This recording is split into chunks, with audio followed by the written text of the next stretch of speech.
Bonjour, donc voici une nouvelle vidéo qui est la suite de la première sur l'utilisation de Python pour faire des TP de physique-chimie. Là, on va voir l'utilisation de fonctions parce qu'on va en avoir besoin. Il faut d'abord que je fasse une introduction sur la notion de bloc de code puisqu'une fonction contient un bloc de code et j'en ai pas énormément parlé dans la vidéo précédente. Donc un bloc de code, c'est un ensemble d'instructions, un nombre de lignes successives de code qui ont la même indentation, c'est-à-dire le même décalage par rapport à la gauche de l'éditeur. Un bloc de code, ça se place toujours après une ligne qui termine par deux points. Alors les lignes qui terminent par deux points, c'est les conditions, if, les boucles for, les boucles while, les fonctions, etc. Et donc, après deux points, on doit avoir une indentation supplémentaire par rapport à la ligne précédente. Alors, comment est-ce qu'on fait pour faire une indentation en Python? On utilise la tabulation, donc la touche tab du clavier, ou alors on met 4 espaces en début de ligne. On va voir tout de suite un exemple. Je voudrais vérifier si un nombre est pair. Donc, je vais taper quelques lignes de code pour dire si le nombre est pair ou pas. Donc ce nombre, c'est une variable qui pour l'instant est égale à 10, donc est pair. Je vais utiliser l'opérateur qui est là, dont je ne vous avais jamais parlé jusqu'à présent, qui permet de récupérer le reste d'une division. Donc si la variable est divisible par 2, si le reste de la division de cette variable par 2 est égal à 0, alors cette variable est pair, puisqu'elle est divisible par 2. Donc à ce moment-là, on va afficher le reste de la variable, de la division variable sur 2 est nulle, la variable est pair. J'exécute mon bloc de code. Voilà. Vous voyez que ça marche, parce que 10 est pair. Si je fais la même chose avec 11, il ne se passe rien du tout. Alors que fait l'ordinateur? Eh bien, il regarde la condition, il enregistre var. Si il fait la division, il récupère le reste. Si le reste est égal à 0, il va appliquer le bloc de code qui est ici. Donc, dans ce bloc de code, vous avez deux lignes. Si je retire l'indentation de la deuxième ligne, eh bien pour Python, le bloc de code qui se réfère à cette condition ne concerne que cette ligne-là. Donc, il va chercher si la variable est divisible par 2. Si elle est divisible par 2, il va afficher ça. Et après, il va passer à la ligne suivante. Si la variable n'est pas divisible par 2, il ne va pas exécuter le bloc de code qui est ici, qui ne contient qu'une ligne, et donc il va passer ensuite à la suite du code. Donc il va arriver ici. Donc là, je suis dans une situation, si j'ai fait une erreur d'indentation, dans laquelle il va me dire que var est pair. Voilà. Donc vous voyez que l'indentation, c'est fondamental. Le respect de l'indentation est vraiment fondamental si on veut éviter d'avoir des déconvenus quand on cherche à compiler ou à interpréter le code. Alors, dans un programme normal, on devrait mettre une condition sinon ensuite, et puis dire que dans tous les autres cas, la variable est impaire. Si je fais ça, eh bien, je vais avoir un message d'erreur. Alors, pourquoi j'ai un message d'erreur? Il me dit que avant else, ici, j'ai une erreur de syntaxe. En fait, oui, parce que le else qui est ici se réfère au if qui est là. Et donc, il faut que le if et le else soient dans le même bloc de code. Or, j'ai un bloc de code ici entre les deux, qui s'interpose et qui essaye, pour lequel Python essaye de référer else au bloc de code qui est ici, qui ne contient pas de if. Donc du coup, il ne comprend pas ce qui se passe. Par contre, si j'ajoute ici l'indentation qui convient, eh bien là, il n'y a plus de problème. Donc il me dit que il teste la condition, elle n'est pas vérifiée, donc ce bloc de code ici n'est pas exécuté, il passe à la suite, il teste tous les autres cas, et puis plutôt comme cette condition est fausse, il va appliquer le bloc de code qui est ici. Bien sûr, comme j'ai dit tout à l'heure, si je fais une erreur et que j'oublie l'indentation ici, et que là je mets un nombre pair, eh bien il va me dire que ce nombre est pair, et puis après il va me dire que ce nombre est impair. Vous voyez, var est pair, donc il a appliqué le bloc de code qui est là, il n'y a pas d'erreur. Il n'affiche pas cette ligne-là, puisque le nombre est impair, mais par contre, il va afficher cette ligne-là qui est en dehors du bloc de code à appliquer, dans lequel la condition serait fausse. Donc maintenant que vous avez vu ce que c'est qu'un bloc de code, on va pouvoir voir plus en détail ce que c'est qu'une fonction. Alors en fait, une fonction, c'est un bloc de code qu'on peut appeler depuis n'importe où dans le programme. On commence par le mot-clé def ou l'instruction def pour dire que c'est la définition d'une fonction. On termine la déclaration de la fonction par deux points. Et ensuite, on met le bloc de code après les 2 points. Vous voyez, vous avez 2 points ici. Donc quand je fais entrer, automatiquement, capital va mettre une indentation et je vais mettre le bloc de code à effectuer ici en tenant compte de l'indentation. Sinon, j'ai une erreur. Si je fais ça, j'ai pas d'erreur. Si je mets pas le bloc de code en indentation, j'ai une erreur. Il me dit indentation error. Donc, il a bien compris ce qui se passe cette fois-ci. Alors, en général, une fonction, elle retourne quelque chose. Par exemple, je veux calculer ax plus b, elle va me retourner a fois x plus b. Alors, si j'exécute ce code, il ne se passe rien. Alors, pourquoi il ne se passe rien? Parce qu'il faut que j'appelle la fonction pour avoir un résultat. Donc, par exemple, je vais écrire y égale, et puis je vais récupérer la définition de la fonction, puis je vais mettre des valeurs à la place de a, par exemple, je vais faire 2 fois 10 plus 1. Alors, qu'est-ce qui se passe? Je fais y égale, donc il va attribuer à y la valeur de ce qu'il y a à droite du égal, donc ça. Donc pour pouvoir trouver la valeur de ça, il va appeler la fonction affine. Il va remplacer le premier argument par le premier argument, donc 2, le deuxième argument par le deuxième, donc 10, le troisième par le troisième, et puis il va retourner le résultat du calcul. Si j'exécute, ça, je n'ai toujours rien qui s'affiche. Alors pourquoi? Parce que le résultat du calcul est d'un y, mais je ne lui ai pas demandé d'afficher y. Donc maintenant, si je fais print y, là, je vais avoir la valeur de y. Voilà, 21. Alors, à la place des valeurs que j'ai mis ici, je peux mettre des noms de variables. Admettons, par exemple, que je veuille utiliser plusieurs fois la fonction affine avec le même coefficient directeur et la même ordonnée à l'origine. Coefficient directeur égale 2 et ordonnée à l'origine égale 1.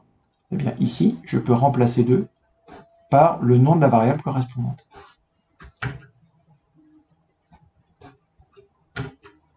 Et ici, ordonnée à l'origine. Bon, pour changer un peu, je vais changer la valeur de x. Admettons que je mette 20 pour x. Donc, que fait l'ordinateur? Alors, il va commencer déjà par lire la définition, mais il ne fait que l'enregistrer. Il enregistre la valeur de la première variable, la valeur de la seconde variable. Ensuite, il va commencer par lire cette ligne-là. Donc, déclaration d'une variable qui a pour valeur tout ça. Donc, il va appeler la fonction affine avec un premier argument qui est ici. Il voit qu'il y a une variable à la place du premier argument, il va chercher la valeur du premier argument. Ensuite, 20, et puis pour le deuxième argument, puis pour le troisième argument, il va chercher la valeur correspondant à ce troisième argument. Et donc, il va remplacer a, x et b par la valeur du premier, la valeur du deuxième, la valeur du troisième argument. Il va retourner ax plus b, et donc, à la place de tout ça, ou plutôt, il va attribuer à y la valeur retournée par cette fonction. Donc, ici, ça devrait être 41. Donc, on exécute. Voilà, 41. Donc, voilà pour les grandes lignes sur une fonction. Alors, une fonction peut aussi ne rien retourner. Ça s'appelle une procédure. Alors, vous allez me dire, bah, ça sert à quoi si la fonction ne retourne rien? Bah, elle peut faire des opérations qui ne correspondent pas à modifier une variable ou à créer une variable. Par exemple, afficher quelque chose sur l'écran, un graphique, ou commander autre chose. Donc, si je mets print à la place de return ici, cette fonction, elle ne va pas retourner ax plus b, elle va écrire ax plus b. Donc, j'enregistre cette fonction, j'exécute cette fonction et elle m'affiche 41. Alors, elle n'affiche pas 41 parce qu'il a fait retourne 41, elle affiche 41 parce qu'il a fait print ax plus b. Maintenant, si je veux afficher y qui est ici, qu'est-ce qui va me retourner? Ben, c'est une fonction qui ne retourne rien. Donc, comme elle ne retourne rien, il va me dire que rien n'est retourné. Voilà, vous avez none, vous vous souvenez? None, c'est le type d'une variable qui ne contient rien du tout, qui n'est même pas typée en fait. Donc, quand vous faites une fonction qui ne retourne rien, en réalité, elle retourne none. Donc, soyez pas étonnés quand vous cherchez à déboguer une fonction, si vous avez des none de temps en temps pour une procédure comme ça qui ne retourne rien. Alors maintenant, il faut qu'on voit la notion de variable globale et de variable locale. Donc, admettons ici que je définisse dans la fonction une variable d qui va être égale à 1000. Et au lieu de faire ax plus b, je fais ax plus b plus d.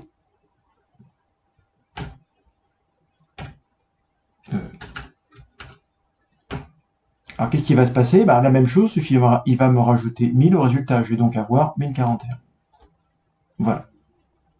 Maintenant, si je veux afficher la valeur de d, je fais print d. J'exécute, je devrais avoir 1000. Et là, j'ai un message d'erreur. Il me dit que d n'est pas défini. Alors c'est bizarre parce que d, je l'ai défini ici. Pourquoi me dit-il que d n'est pas défini? Eh bien, d s'appelle une variable locale. Donc une variable qui est définie à l'intérieur d'une fonction n'existe pas à l'extérieur de la fonction. Donc en fait, cette variable, elle est créée au moment où on appelle la fonction, et en fait, elle est détruite après que la fonction ait imprimé ax plus b plus d.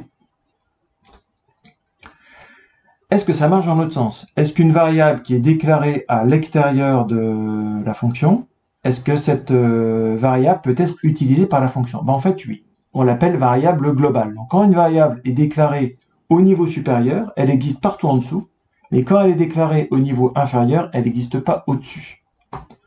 Donc admettons que ici, au lieu de faire ax plus b ici, je décide de faire une fonction qui ne dépend que de x et qui va me retourner coefficient directeur fois x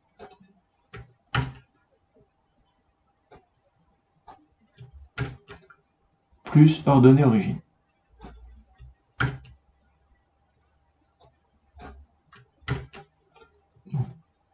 Ça, j'en ai plus besoin. Donc, vous voyez que ici, j'ai une fonction qui n'a qu'un seul argument, or, alors qu'elle utilise trois variables. 2 qui sont déclarées à l'échelle globale, c'est-à-dire à l'échelle de tout le code, puisque la définition de la fonction est aussi à l'échelle globale. Alors, si je fais ça et que je cherche, voilà, le résultat en appliquant cette fonction à la valeur 20, il me dit qu'il manque... Ah oui, c'est parce qu'il faut que je compile celle-ci. Voilà. Donc ici, je me retrouve avec 41, ça marchait. Alors, c'est un peu dangereux comme situation, c'est déconseillé, ça se fait pas du tout dans le monde professionnel, parce qu'en fait, quand on lit la définition de la fonction, on a l'impression qu'elle ne dépend que d'un argument, et en fait, on ne maîtrise pas trop ce qui se passe, parce que ces deux déclarations de variables peuvent être à l'autre bout du code. Si vous avez 1000 lignes de code dans le programme, on fait très facilement des erreurs avec ça. Alors, moi, je ne suis pas dans la même situation qu'un développeur professionnel. Vous n'aurez que des codes très courts, avec souvent une ou deux fonctions. Et moi, ça peut m'arranger, pour des raisons pédagogiques, parfois, d'utiliser des variables globales. Donc ça pourra arriver quelquefois qu'on utilise des variables globales. Alors, on va faire un exemple un peu plus concret orienté physique-chimie sur à quoi sert une fonction. Admettons que je veuille utiliser une fonction que je vais appeler dérivée. Je voudrais faire la dérivée par rapport au temps d'une série de valeurs. Alors, je vais tracer des graphiques pour mieux voir ce qui se passe, pour avoir une trace visuelle. Donc du coup, il va falloir que j'importe la bibliothèque de fonctions qui permet de tracer les graphiques et qui n'est pas dans le Python de base.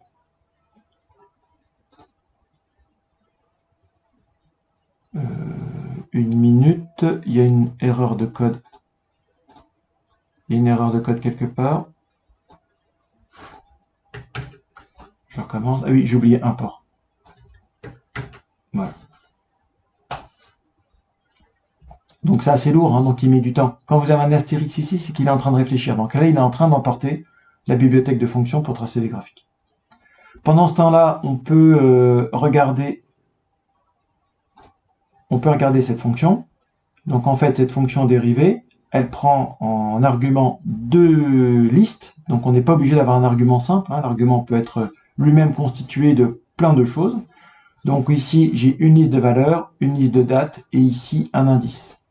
Donc pour calculer la dérivée, je fais la valeur suivante moins la valeur actuelle, divisé par la date précédente moins la date actuelle. Par exemple, on peut utiliser ça pour calculer une vitesse entre deux points successifs d'un graphique. Alors, on va appliquer ça tout de suite dans un cas concret. Donc, je vais avoir deux listes, une liste d'altitude et une liste de date.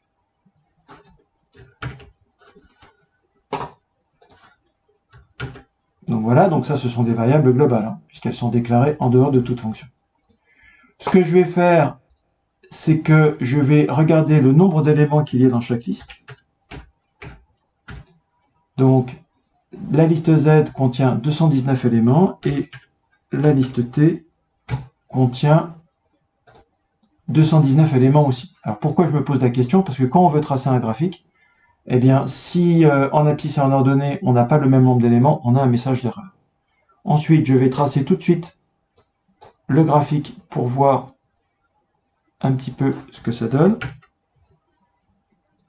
Normalement, on a une fonction du second degré en fonction du temps.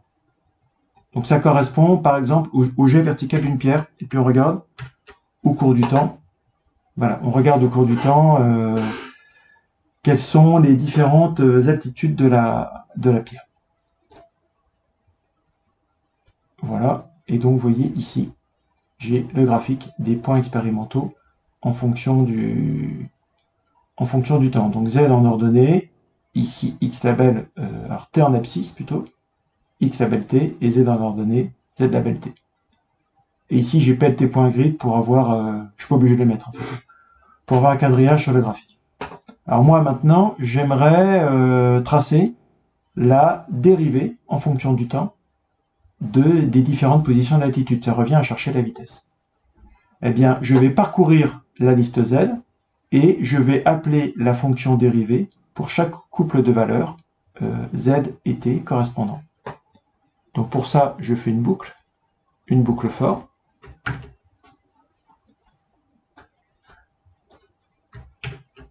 Vous voyez, donc je déclare une liste que je vais appeler VZ, qui est vide au départ. Et puis pour toutes les valeurs de 0 à 218, donc len de z moins 1. Alors pourquoi 218 et 219? Parce qu'ici, je fais valeur actuelle, enfin valeur suivante moins valeur actuelle. Quand j'arrive en bout de chaîne, je n'ai plus de valeur suivante. Donc je risque d'avoir un message d'erreur et il va me dire que je suis out of range, hein, en dehors de la plage. Donc pour pas être en dehors de la plage sur la dernière valeur, ben, je m'arrête à l'avant-dernière valeur. Donc je prends ici len de z moins 1. Si je fais ça et que j'exécute, voilà, il me dit que ouais, il va peut-être falloir que voilà.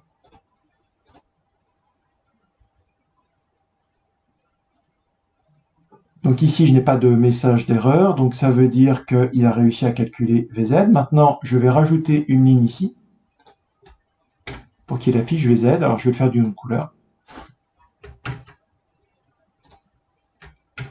Voilà, et ici je vais mettre VZ. Et ici, je vais mettre du bleu, green. Alors, le problème quand je fais ça, c'est que du coup, dans VZ, j'ai une valeur de moins, puisque je n'ai pas calculé la dérivée sur le dernier point. Donc, il me faut une valeur de moins pour T. Donc, pour T, du coup, je vais aller de la première valeur, 0, à l'avant-dernière valeur. Ça va se noter comme ça, moins 1. Donc, regardez la vidéo précédente. Hein, on peut chercher les indices dans une liste en partant de la fin avec des indices qui sont négatifs. Donc ici, je vais de la première valeur de la liste à l'avant-dernière valeur de la liste. Si je retrace mon graphique, vous voyez que ici, alors la dérivée d'une parabole, c'est une droite, c'est une fonction affine. Donc ici, je me retrouve avec la fonction affine correspondant à VZ. Alors l'intérêt d'utiliser cette fonction de dérivée, maintenant, c'est que ici, j'allège considérablement le code pour la boucle, puisqu'ici, j'ai juste le mot dérivé. Et puis, je fais le code de dérivée ailleurs. L'autre intérêt d'utiliser une fonction dérivée, c'est que je vais pouvoir dériver plusieurs choses dans le même code en me référant toujours à la même fonction et sans avoir besoin de faire un copier-coller à chaque fois de cette ligne-là. Par exemple, si je veux calculer la dérivée de la dérivée, qui correspond en fait à l'accélération, eh bien, je vais utiliser exactement la même fonction. Donc là, je vais appeler AZ la dérivée de Z, ou la dérivée de la vitesse. Donc ici, c'est VZ. Là, c'est VZ aussi. Et là, c'est AZ. Donc, je parcours la liste VZ, sauf le dernier élément, bien sûr, puisque je ne peux pas calculer la dérivée du dernier, puisqu'il n'y a pas de n plus un élément à la fin. À la liste au départ vide AZ, je vais ajouter ce qui est retourné par la fonction dérivée. Donc, la dérivée de VZ à la date I en fonction du temps. Et puis maintenant, si je veux afficher le graphique de ça, eh bien, j'ai plus qu'à faire un copier-coller de la ligne. Et donc là, je vais mettre AZ. Et ici, je vais mettre du bleu pour bien distinguer les différentes courbes. Alors le problème, c'est que j'avais retiré une valeur pour VZ et je retire encore une pour AZ. Donc là, dans la plage des dates, je vais de 0 à l'avant-dernière valeur, donc moins 2 de la plage des dates. Alors vous savez que la dérivée d'une fonction affine, c'est une constante. C'est le coefficient petit a. On exécute et on devra avoir une fonction,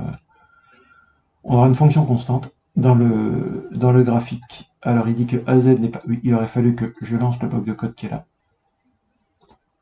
Voilà. Vous voyez que ici, j'ai AZ qui est là. Alors, comme ici, j'ai une fonction qui est décroissante, je me retrouve avec une dérivée dont le coefficient directeur, enfin, une dérivée qui est négative, puisque le coefficient directeur de la droite est négatif. Ici, j'ai moins 10 pour la valeur de la constante qu'on récupère en dérivant cette fonction. Donc j'ai plein de fois la même valeur successivement. Donc voilà pour une première partie sur la notion de fonction telle qu'on va l'utiliser, nous, en physique-chimie. Alors maintenant, ici, j'ai pas utilisé de variable globale dans une fonction. Alors ça, normalement, il faut éviter de le faire, mais je vais quand même le faire une fois dans l'année, donc je vais vous montrer où, et je vais vous expliquer comment. Donc c'est dans le dosage conductimétrique. Voilà. Donc c'est un autre TP. Vous voyez ici, j'ai défini une fonction qui dépend de plein de paramètres. En fait, cette fonction, elle ne va prendre en compte que la variable VOH qui va varier à chaque fois qu'on l'appelle. Et à chaque fois qu'on appelle cette fonction avec la variable VOH, elle va ajouter VOH à une liste V. Elle va faire un calcul qu'elle va rajouter à la liste NaH, puis un autre qu'elle va rajouter à la liste NOH, puis un autre qu'elle va rajouter. Et donc, normalement, il aurait fallu que, ici, dans les arguments de la fonction, il aurait fallu que je rajoute tout ça. C'est-à-dire que je rajoute V, NaH, NOH, etc. Je ne l'ai pas fait parce que les variables sont définies ici, globalement. Elles sont là. Et toutes les listes dont je viens de vous parler, elles sont déclarées ici, globalement. Donc ça me permet d'alléger l'écriture de la fonction. Après, si j'avais mis tout ça dans la définition, ça aurait fonctionné de la même manière. Mais comme ces variables sont déclarées globalement, je peux les utiliser telles que dans la fonction, tout en ayant un code assez allégé. Voilà, c'est terminé pour la notion de fonction en physique-chimie et en terminale.